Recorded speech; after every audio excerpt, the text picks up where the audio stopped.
കള്ളനോട്ടോ? അങ്ങനെ വരാൻ വഴിയില്ലല്ലോ. ചേട്ടന് തെറ്റിയതാവും. എനിക്ക് തെറ്റിയതോ? ഇത്രയും പഴക്കം ചെന്ന നോട്ട് തന്നപ്പോൾ തന്നെ എനിക്ക് സംശയം തോന്നിയതാ. പിന്നെ സ്ഥിരം വരുന്നതല്ലേ, അതുകൊണ്ട് പറ്റിക്കില്ലെന്ന് കരുതി. പിന്നെ മനസ്സനുവദിക്കുന്നില്ല.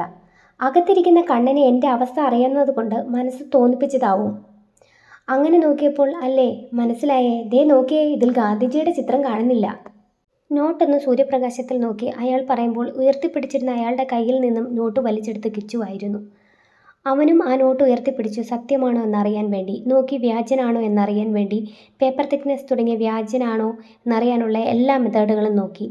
അങ്ങനെ നോക്കിയതിൽ നിന്നും അവന് മനസ്സിലായി അയാൾ പറഞ്ഞ സത്യമാണെന്ന്, അത് വ്യാജനാണെന്നും. കൈ താഴ്ത്തിയിടുന്നതോടൊപ്പം വലത്തെ കൈ മുഷ്ടി ചുരുട്ടുന്നതോടൊപ്പം കൈക്കുള്ളിലിരുന്ന നോട്ടും ഞെരിഞ്ഞു.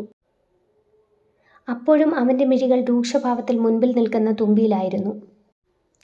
ആ നോട്ട് ദേഷ്യത്തിൽ ചുരുട്ടിപ്പിടിക്കുന്നത് തന്നെ ദഹിപ്പിക്കുന്ന രീതിയിൽ രൂക്ഷമായി നോക്കുന്നതും കണ്ടപ്പോൾ തുമ്പി കരച്ചിലിൻ്റെ വാക്കിലെത്തി. ചുണ്ടുകൾ പേടികൊണ്ട് വിറയ്ക്കാൻ തുടങ്ങി. ഇരു കൈകളും നെഞ്ചോട് ചേർത്ത് പിടിച്ച് എന്ത് ചെയ്യണമെന്നറിയാതെ തുമ്പി നിന്നു.